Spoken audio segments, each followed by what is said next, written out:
என் தங்க பிள்ளையே, நீ விரும்புகிறாய் ஒரு வீடு, நிலம். அது வெறும் கட்டிடம் இல்லை. அது உன் கனவுகளின் கோயில். நீ அந்த வீட்டு வாசலில் விளக்கேற்றி உன் குடும்பம் சந்தோஷமாக வாழ வேண்டுமென்பதற்காக நாள்தோறும் வேண்டிக் கொண்டாய். உன்னுடைய கண்கள் அந்த கானல் நிலத்தைப் போல ஒரு நிலத்தை தேடிக்கொண்டே இருந்தது. ஆனால் காலம் அதை விட்டு விலகியதாகத் தோன்றும். சில நேரங்களில் யாராவது சொல்வார்கள், உங்களுக்கு நிலம் வாங்க முடியாது, வியாபாரம் கஷ்டம், காலம் சரியில்லை என்பார்கள். ஆனால் இப்போது சொல்கிறேன் என் பிள்ளையே, காலம் சுத்தமாக மாறிவிட்டது. இப்போது நீ செய்யப்போகும் ஒரு சிறிய பரிகாரம் உன்னுடைய வாழ்க்கையை நிலத்தோடு சேர்க்கும். நிலம் என்பது சாஸ்திரத்தில் மண்ணின் தாய். அது உன்னை ஏற்றுக்கொள்ள வேண்டும். அந்த மண்ணும் ஒரு ஆன்மா. அதற்கு நாம் ஒளி கொடுக்க வேண்டும். அதற்காக தான் இந்த செம்பருத்தி தீபம் பரிகாரம். செம்பருத்தி பூ என்பது வராகியின் அருள் வடிவம். அந்த பூவில் உள்ள சிவப்பில் உறங்கும் சக்தி உன்னை ஒருபோதும் பின்னோக்கி அனுப்ப மாட்டாள். நீ செய்ய வேண்டியது, ஒரு வெள்ளிக்கிழமை காலை அல்லது செவ்வாய்க்கிழமை மாலை நேரத்தில் பச்சை வண்ண பட்டுப்பாவாடை அல்லது சுத்தமான ஆடையுடன் வீட்டில் அல்லது கோயிலில் 3 அடி இடத்தில் செம்பருத்தி பூ வைத்து விளக்கு ஏற்றுவதை தான். அந்த விளக்கை நீ மரச்சலவையில் ஏற்றி வைக்க வேண்டும். விளக்கில் பசுனை அல்லது செம்பருத்தி பூ எண்ணெயைச் சேர்த்து வைக்கலாம். அந்த நேரத்தில் நீ சொல்ல வேண்டிய வார்த்தைகள்: வராகி தாயே, என் வாழ்க்கையின் ஓரத்தில் நிலமாக ஒரு பதியை கொடு. அந்த மண்ணில் என் வீடு தோன்றட்டும். அது உன்னுடைய அருள் வாசமாக விளங்கட்டும். இந்த வார்த்தைகளை உன்னுடைய குரலில் ஒலிக்கச் செய். அந்த ஒளி அந்த பூவைச் சுற்றி ஒரு சக்திவட்டம் உருவாக்கும். அது உன் மனதிலிருந்து வெளிவரும் ஆசையை காற்றின் வழியாக மண்ணிற்கே கொண்டு போகும். அதன் பிறகு ஒரு மாத காலத்திற்குள் உனது காது ஒரு தகவலை கேட்கும்: நிலம் ஒரு நல்ல விலையில் கிடைக்கப் போகிறது, ஏதாவது ஒரு இடத்தில் வாங்கலாம் என்று. அது பவித்திரமான பார்வையில் தொடங்கும் வாய்ப்பு. தேவி அனுப்பிய வழிகாட்டி. இந்த பரிகாரம் சிறந்த விளைவை தர வேண்டுமென்றால் நீ அந்த விளக்கை ஏற்றும் போது உன் உள்ளத்தில் ஒரு நன்றி உணர்வு இருக்க வேண்டும். அம்மா, நீ தருகிறாய் என்ற நம்பிக்கையோடு விளக்கை ஏற்று வைக்க வேண்டும். விளக்கின் ஒளி உன்னுடைய முகத்தில் பிரதிபலிக்கும்போது தேவி உன்னுள் நுழைந்துவிட்டாளென்று அர்த்தம். சில நிமிடங்கள் அமைதியாக அமர்ந்து நீ உன்னுடைய எதிர்கால வீட்டை பற்றி பார்வை உருவாக்க வேண்டும். வீட்டின் வாசல், சுவர், நுழைவு, மாடி, all these you must visualize. அந்த காட்சிகளை நீ உள்ளத்தில் படம் போட்டு வைத்துவிட்டால் அவை தேவி முன் மனப்பதிவாகச் சேரும். விளக்கை ஏற்றிய நாளிலிருந்து 7 நாட்கள் ஒவ்வொரு நாளும் செம்பருத்தி பூவுடன் கூடிய நெய்விளக்கை வீட்டில் ஏற்ற வேண்டும். சிறிய ஆலய மூலையில் ஏற்றினால் போதும். அந்த விளக்கின் வாசத்தில் உன் வீடு நன்கு ஒளிரும். இந்த ஒளி தான் உன்னுடைய வீட்டின் வாசல் சந்திரமாகி வந்து நிற்கப் போகிறது. நிலம் வாங்கும் ஆசை உனக்குள் பரவியிருக்கும் போது அந்த ஆசையை அழிக்க நினைக்கும் சில பேர்களும் உன் சுற்றத்தில் இருப்பார்கள். அவர்கள், உனக்கு அது முடியும் என்று கேட்பார்கள். ஆனால் அதுபோன்ற பார்வைகளை அந்த விளக்கின் ஒளி தடுக்கப் போகிறது. இப்போது யாரும் உன் நம்பிக்கையை கிழிக்க முடியாது. தேவி உன் அருகே இருக்கிறாள். உன் கனவு வீடு ஒரு நாள் உன்னிடம் அழைத்துக்கொள்ளும். இந்த வீட்டில் நீ வாழ வேண்டும் என்று நிலம் கூறும். அந்த நிலத்தின் அதிர்வுகள் உன் உள்ளத்துக்கே பேசும். அது உன் காலடி படிக்க வரத்தயார். நீ இப்போது செய்யும் இந்த செம்பருத்தி தீபம் பரிகாரம் அந்த காலடியை வரவேற்கும் புனித மழையாக மாறும். நீ ஒரு கண்ணீர் விட்டதுண்டா? ஏன் என்கிறாய் தெரியுமா? நீ ஒவ்வொரு முறை யோசிக்கிறாய், எங்கே போனால் ஒரு வீடு அமைக்க முடியும் என்று. ஆனால் இப்போது வீடு உன்னை தேடி வரப்போகிறது. அந்த அசல் நிகழ்வு இதுவரை நடந்ததில்லை. இதற்கு பிறகு தான் நடக்கப் போகிறது. இந்த பரிகாரம் செய்த பின்பு ஒரு முறை உன் கனவுகளில் ஒரு சிவப்பு நிற வீடு வரலாம். அது ஒரு அடையாளம். உன் மனத்தில் அசைவுபடுத்தும் ஒரு காணொளியாக அது இருக்கலாம். அதை பார்க்கும் போது நீ வியப்பாய் அழுத்துச் செல்வாய். ஆனால் அது தேவியின் கையெழுத்து. அந்த வீட்டு இடம், வடிவம், வெளியே இருப்பவர்கள், all these will become real after few months. நீ செய்ய வேண்டியது, நம்பிக்கையோடு ஒவ்வொரு வெள்ளிக்கிழமையும் அந்த விளக்கை ஏற்றியே தீர வேண்டும். என் தங்க பிள்ளையே, சில நேரங்களில் காசு இல்லை என்பதால் வீடு வாங்க முடியாது என்று நீ சொல்கிறாய். ஆனால் இதை நீ நினைவில் வைத்துக்கொள், தேவியின் பார்வை பசியின்றி இருக்கும் குழந்தையின் கண்களில் சூரியனை பார்க்கும் அளவுக்கு நியாயமானது. நீ வீடு வாங்க வேண்டும் என்று ஆசைப்பட்டாலே அவள் உன் கையில் பணத்தை அனுப்ப ஆரம்பித்து விடுவாள். அவளால் பணம் கொண்டுவருவதற்கு ஊழியர் தேவையில்லை. ஒரு அழைப்பு, ஒரு வேலை வாய்ப்பு, ஒரு உதவி, all these are her methods. ஆனால் அந்த உதவிகள் உன்னிடம் வர வேண்டுமானால் நீ ஒளியை ஏற்ற வேண்டும். அதற்கு தான் இந்த செம்பருத்தி பூவின் அர்ப்பணம். வீட்டின் வாசலில் பூ சேர்த்து வைத்துவிட்டால் அது செடி போல வளராது. ஆனாலும் செம்பருத்தியின் பூவால் வைக்கப்படும் தீபம் உன் வாழ்வில் வளம் மலரச் செய்யும். அதில் சந்தேகமே இல்லை. இந்த பரிகாரத்தை நீ மனதார செய்த பின் உனக்கே தோன்றும், நான் எதற்காக இவ்வளவு காலம் இதை செய்யவில்லை என்று. காரணம், அது உனக்காக இருந்த ஒரு அருள் வழி. அதில் காலம் வந்தவுடன் தான் நடக்கும். இப்போது அவள் அருள் நேரம் வந்துவிட்டது. வீடு, நிலம், அமைதி, இந்த மூன்றையும் பெற இப்போது விரைவான நேரம் இதுதான்.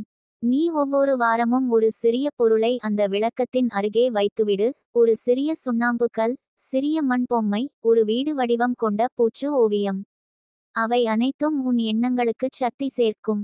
தேவிக்கு அது உன்னுடைய விருப்பத்தை நிரூபிக்கும் வழிமுறையாக இருக்கும். சில நிமிடங்களில் உன் வாழ்க்கையில் நிலம் குறித்த கதை ஒரு தீர்வாக மாறும். வீடு பற்றிய கனவு ஒரு முகவரியுடன் நிறைவு பெறும். அது அந்த செம்பருத்தி தீபத்தின் வெற்றி. அது வராகியின் அருள். அது உன் நம்பிக்கையின் வரலாறு. நீ ஒவ்வொரு முறை விளக்கை ஏற்றும் போது அந்த ஒளி உன் முகத்தில் பிரதிபலிக்கட்டும். அதில் உன் எதிர்கால வீட்டு வாசல் பிரதிபலிக்கட்டும். அது தான் வராகியின் தீர்ப்பு. அது தான் நீ தூங்கும் கனவின் விழிப்பு. அது தான் அந்த மண் உன்னை தாயாக ஏற்றுக்கொள்ளும் தருணம். என் தங்க பிள்ளையே, நீ செம்பருத்தி பூவால் தீபம் ஏற்றி வராகி தாயின் அருளுக்கு ஒளியை தூண்டிய அந்த தருணத்திலிருந்து உன்னுடைய வாழ்வில் நிகழ்கின்ற ஒவ்வொரு மாற்றமும் சாதாரணமல்ல. அந்த ஒளி உன் வீட்டின் மூலைகளில் நழுவிச் சென்று மறைந்திருந்த நம்பிக்கையையும் தூண்டுகிறது.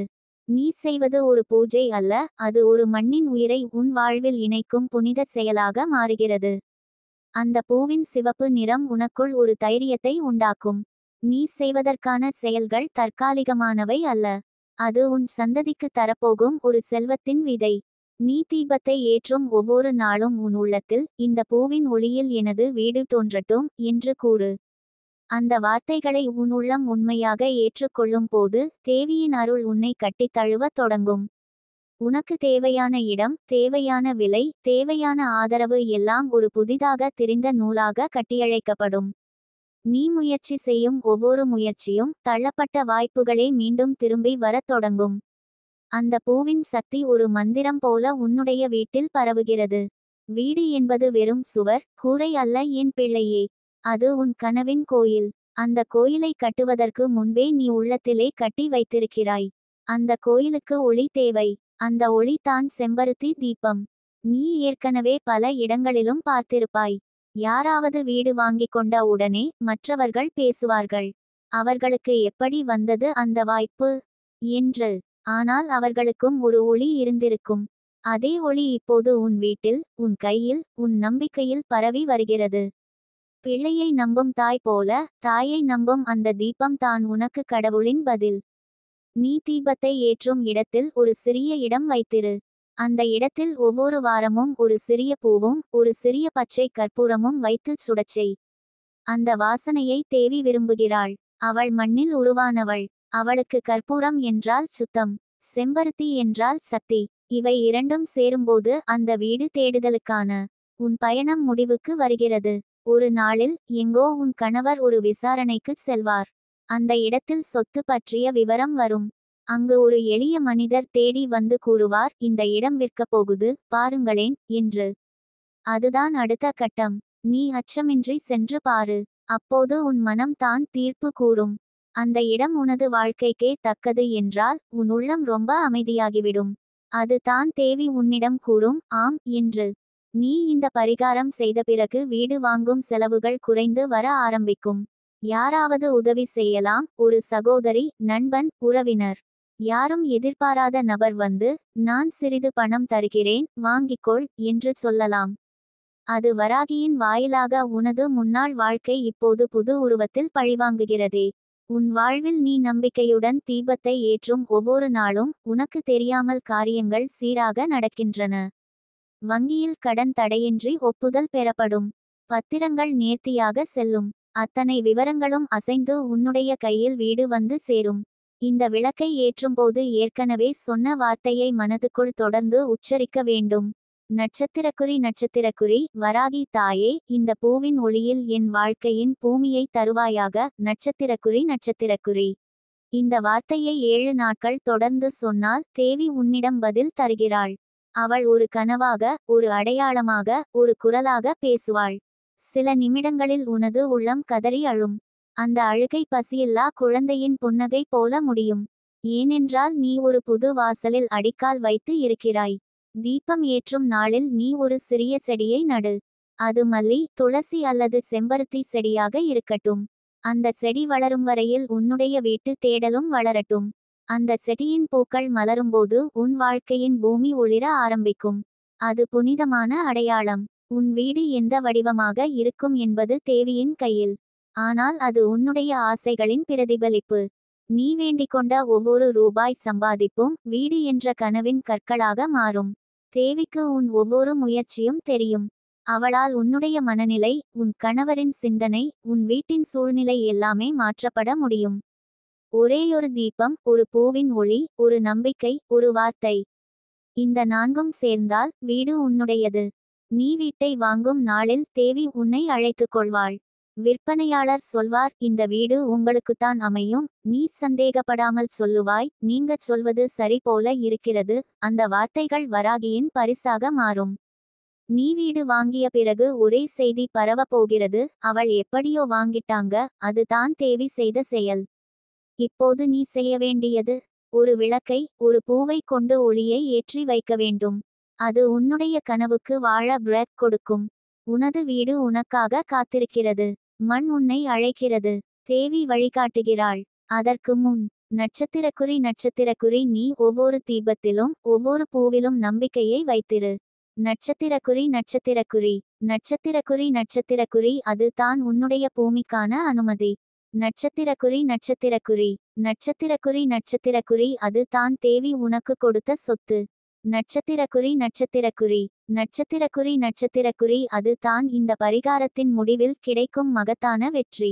நட்சத்திரக்குறி என் தங்க பிள்ளையே, நீ விளக்கை ஏற்றி வைத்ததிலிருந்து உன் வீட்டின் நிழல்கள் மாற ஆரம்பித்திருக்கின்றன.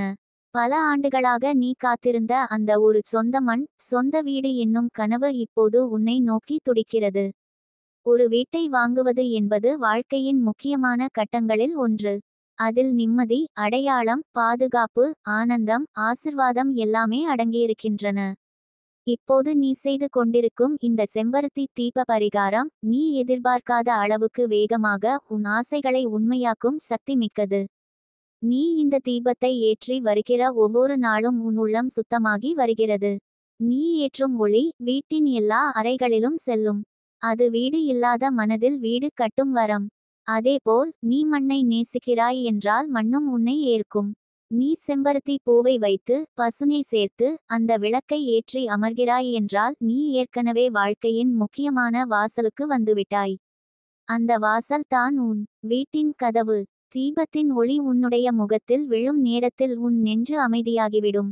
உனக்கே தெரியும், அதுவரை ஓட்டம் ஓடிய மனம் திடீரென்று அமைதியாகிவிடும். ஏன் தெரியுமா? வராகி அம்மன் உன்னுள் நுழைந்து விட்டாள். அவள் உன் வாயிலாக பேசுகிறாள். பிழை இல்லை பிள்ளையே, நான் இருக்கிறேன். நீ நினைக்கும் வீடு விரைவில் உனது வாழ்வில் தோன்றும் என்று அவள் சொல்கிறாள். நீ ஒரு நாளில் கனவில் ஒரு வீடு பார்க்கலாம். அது ஓர் அடையாளம். நீ போன இடங்களில் யாரோ கூறும் ஒரு வார்த்தை உன்னை சிந்திக்க வைக்கும். இது உங்களுக்கு நல்ல இடம் பாஸ் என்று ஒரு பக்கம். மறுபக்கம், உன் கணவர் யாரிடமும் பேசாமல் இருந்தாலும் இப்போது அவர்கள் சொந்தமாக சொல்ல ஆரம்பிப்பார்கள், இந்த மாதம் ஒரு லோன் பார்க்கலாம், நிலம் பார்க்கலாம் என்று. இது எல்லாமே உன் ஏற்றிய தீபத்தின் பலன்தான். உனக்கு இன்னும் பணம் தயாராகவில்லை என்றாலும் கவலை வேண்டாம். அவள் பணம் மட்டும் தரமாட்டாள், வழியையும் தருவாள். நீ கனவு காணும் வீடு ஒரு நாள் வந்தபின் அடுத்த கேள்வி வரும், இது எப்படி நடந்தது? அதற்கான பதில் உன்னிடம் இருக்கும், செம்பருத்தி பூவின் தீபம்தான். நீ ஏற்கனவே தோல்விகளை சந்தித்திருக்கலாம். சில நிலங்களை பார்த்து பிடித்து போனிருக்கலாம். ஆனால் அது நிலம் உன்னை ஏற்கவில்லை என்பதற்காக. இப்போது நீ அவளிடம் ஒளியுடன் கேட்கிறாய். இப்போது மண் உன்னிடம் வந்து சேரும். அந்த மண்ணின் வாசல் உன்னுடைய வாழ்க்கையை திறக்கப் போகிறது. அந்த வீட்டின் வாசலில் நீ நின்று, கையை நீட்டி, இந்த வீடு எங்களுடையது என்று கூறும் தருணம் தொலைவில் இல்லை. தீபம் என்பது அருள் வாயில். அந்த வாயிலை திறக்கும்போது வீட்டின் வாயில்கள் திறக்கப்படுகின்றன. நீ ஏற்கனவே எண்ணங்கள் எழுப்பியிருக்கிறாய். எங்கே வீடு வாங்கலாம்? எவ்வளவு சதுர அடியில்? எந்த பகுதியில்? எந்த தாரை? இப்போது அந்த எல்லா விபரங்களும் நீ சொல்ல வேண்டும் தேவியிடம். ஒரு பேப்பரில் எழுதிவை. தேவிக்கு முன்னே வைத்து அந்த தீபத்தினை ஏற்றி வைத்து அமரவும். உன்னுடைய வாயில் சொல்லிக்கொண்டே இரு, இந்த வீடு வேண்டும், இந்த நிலம் வேண்டும் என்று. அதுவே ஒரு அர்ச்சனை. அதுவே ஒரு தீர்ப்பு. நீ சொல்லும் ஒவ்வொரு வார்த்தையும் காற்றில் பரவி தேவியின் கரங்களுக்குச் சென்றுவிடும். ஒரு வீடு வாங்கும் பொழுது வருகிற விலைகள், எடைகள், விருப்பங்கள், ரத்து ஆகியவை எல்லாம் தாண்டி நீ செல்ல வேண்டும். அது தனக்கான நேரத்தில் நடக்கும். உனக்கு அந்த நேரம் வந்துவிட்டது. இப்போது ஒரு பக்கம் வேலை முன்னேற்றம் வரலாம். பணவரவு அதிகரிக்கலாம். வங்கியில் நீ யோசிக்காமலே ஒரு சலுகையை பெறலாம். யாராவது உனக்காக சிபாரிசு செய்யலாம். இது எல்லாமே உன் வாழ்வில் நிலம் தோன்ற நெருங்கும் அறிகுறிகள். தீபத்தின் ஒளியில் நீ ஒரு நாள் கவனிக்க ஆரம்பிப்பாய். உன் கணவரின் நடத்தை, மனநிலை, பதில்கள் எல்லாம் மாற ஆரம்பிக்கும். அதுவரை தாமதமாக நடந்திருந்த காரியங்கள் திடீரென நகரும். உன் பிள்ளைகள் வீட்டை குறித்த வாக்கியங்கள் பேச ஆரம்பிப்பார்கள். அம்மா, நம்ம வீடு எப்படி இருக்கும் என்று. அதற்கெல்லாம் ஒரு பதிலாக நீ அப்பொழுது ஒரு புன்னகையை மட்டுமே கொடுப்பாய். அந்த புன்னகை உன் நம்பிக்கையின் அடையாளம். உன் வீட்டிற்கு நீ பெயர் சூட்டலாம். அவள் அருள் வந்தவுடன் இது என் வீடு என்று மனதுக்குள் சொல்ல ஆரம்பிக்கவும். வீடு வாங்கும் முன்பே உன் எண்ணத்தில் வீடு கட்டிக்கொள். அந்த எண்ணங்களில் நீ செம்பருத்தி தீபத்தின் ஒளியால் வடிவமைத்த வீடு தான் முதலில் தோன்றும். தேவி இப்போது உன்னிடம் பல வகையில் பதில் சொல்வாள். ஒருவேளை நீ தூங்கும் போதும், யாராவது கூறும் வார்த்தை வழியாகவும், ஒரு டிவி நிகழ்ச்சி வழியாகவும், அல்லது ஒரு வீடு வாசலில் சென்றபோது திடீரென உன் உள்ளம் நடுக்கம் ஏற்படும்போது இவை எல்லாமே அவளது ஒளி தரிசனங்கள். இந்த ஒளியை நம்பி நீ செல்லும் போது யாராலும் உனக்கு தடையாக வர முடியாது. யாராவது நீ வீடு வாங்க போறீங்க என்று கேட்பார்கள். அதற்கு நீ புன்னகையோடு பதிலளித்தால் போதும். பதில் தேவிக்கே ஒப்படை. என் தங்க பிள்ளையே, இந்த செம்பருத்தி தீப பரிகாரம் வாழ்க்கையின் மிக பெரிய வாயிலாக இருக்கும். நீ ஒவ்வொரு நாளும் இதுபோல தீபத்தை ஏற்றினால் ஒரு மாதம் கழித்து நீ பார்த்து ரசிக்கப் போவது ஒரு வீடு. அதன் வாசல், அதன் சுவர், அதன் மன நிம்மதி. அதை நீ கட்டியதில்லை. தேவியே உனக்காக கட்டி வைத்துள்ளார். உன் ஒளியில் உருவான வீடு. இந்த வீடு நிச்சயமாக உன் வாழ்க்கையை மாற்றும். நீ தவறாமல் ஒவ்வொரு தீபத்தையும் ஏற்று தேவியிடம் சொல்லி வைக்க வேண்டும். நட்சத்திரக்குறி வராகி தாயே, எனக்கு வீடு வேண்டும். நிலம் வேண்டும். என் குடும்பம் வசிக்க ஒரு ஆசி நிலம் தருவாயாக. நட்சத்திரக்குறி இந்த வார்த்தையை கண்ணீருடன் கூறு. அந்த கண்ணீர் அந்த பூவின் மேல் விழும். அந்த பூவில் விழும் கண்ணீர் ஒளியாக மாறும். அந்த ஒளி உன் கனவுகளை வீடாக்கும். இது வார்த்தைகளால் வரையப்படும் கனவு அல்ல. இது உன் நம்பிக்கையின் பதிலாக கிடைக்கும் தேவியின் உண்மை பரிசு. சொந்த வீடு, சொந்த நிலம், சொந்த வாசல், சொந்த வாழ்வு. அதை உனக்காக வராகி அம்மா உருவாக்கி கொண்டிருக்கிறாள். வெளியே ஒரு வீடு தேடாதே. உன் உள்ளத்தில் ஏற்றிய தீபத்தின் ஒளியை பின்தொடர். அதுதான் உன் சொந்த வீட்டு வழி.